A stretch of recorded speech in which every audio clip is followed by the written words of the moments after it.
আমাদের শিক্ষকবৃন্দ তারা অনেক মূল্যবান কথা বলেছেন। বিদায়ী শিক্ষক যারা তারা কথা বলেছেন। আসলে বিদায় একটা গতানুগতিক প্রক্রিয়া। এখানে যারা উপস্থিত আছি আমরা শিক্ষকরা তারা সবাই এভাবেই আমরা একদিন ক্রমান্বয়ে আমাদের চাকরি জীবন শেষ হবে, আমরা বিদায় নেব।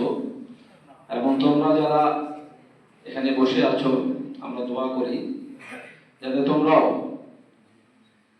ভালোভাবে শিক্ষা গ্রহণ করে বিভিন্ন ক্ষেত্রে গিয়ে যাতে তোমাদের মান অক্ষুণ্ণ রাখতে পারো এবং তোমাদের পিতামাতা যে আশা নিয়ে তোমাদেরকে এখানে প্রতিষ্ঠানে পাঠিয়েছে সেই আশা যেন বাস্তবে রূপ লাভ করে, এই দোয়া আমি করি।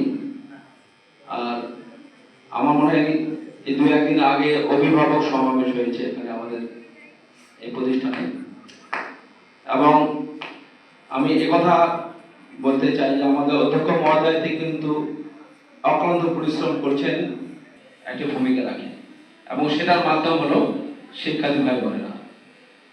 আমার মনে হয় আমাদের শিক্ষক যারা আছে এখানে তারা অন্য যে কোনো প্রতিষ্ঠান থেকে আমি মনে করি তারা অনেক অ্যাক্টিভ থেকে যাতে শিক্ষার ক্ষেত্রে একটা ভালো ভূমিকা রাখতে পারে।